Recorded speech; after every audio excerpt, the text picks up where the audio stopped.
Assalamualaikum warahmatullahi wabarakatuh. Perkenalkan, nama saya Andianisa Mahrani Arsyad dengan NIM 50900122093 dari kelas Kesejahteraan Sosial C UIN Alauddin Makassar. Pada kesempatan kali ini saya akan mempresentasikan video mengenai studi HBSE atau Human Behavior in the Social Environment. Tugas ini saya buat untuk memenuhi mata kuliah dari Perilaku Manusia dan Lingkungan Sosial dengan dosen pengampu Dr. Usman Noer, SAG, MAG. Pada kesempatan kali ini saya akan membawakan materi mengenai ruang lingkup dari HBS itu sendiri. Ruang lingkup HBSE ini sangat luas karena mencakup berbagai aspek kehidupan manusia yang sangat berkaitan satu sama lain. Adapun ruang lingkup HBS ini, yang pertama itu individu sebagai fokus utama. HBSE mempelajari bagaimana individu berkembang sejak lahir hingga lanjut usia, termasuk aspek biologis, kognitif, dan sampai emosional.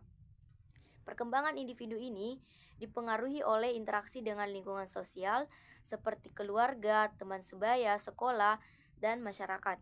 Dan yang kedua, keluarga sebagai lingkungan sosial primer. Keluarga merupakan lingkungan sosial pertama yang membentuk perilaku individu seseorang.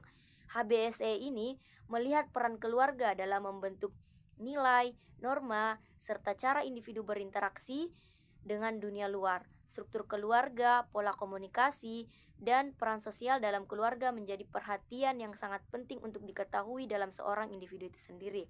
Dan yang ketiga ada kelompok dan komunitas.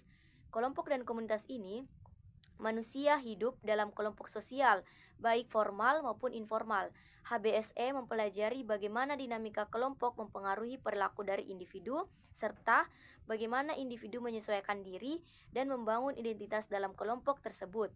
Komunitas juga menjadi area yang sangat penting dalam pembangunan sosial dan pemberdayaan masyarakat. Dan yang keempat, ada struktur sosial dan lingkungan sosial.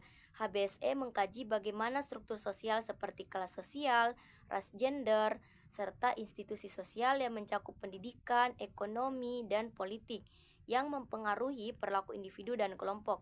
Struktur ini menciptakan peluang sekaligus hambatan dalam kehidupan sosial manusia. Kelima, konteks budaya dan nilai-nilai sosial. Nilai budaya dan norma sosial berperan penting dalam membentuk cara berpikir, merasa, dan bertindak individu. HBSE berupaya memahami perbedaan budaya serta implikasinya terhadap perilaku sosial, termasuk sensitivitas terhadap keberagaman dan dinamika perubahan sosial. Terus yang keenam, ada interaksi antara manusia dan lingkungan fisik. HBSE memasukkan perspektif ekologi sosial yang menekankan pentingnya interaksi antara manusia dengan lingkungan fisiknya, seperti tempat tinggal, kondisi geografis, dan sumber daya alam. Lingkungan fisik dapat mendukung atau membatasi kesejahteraan manusia. Dalam memahami perilaku manusia, HBSE menggunakan berbagai pendekatan teori.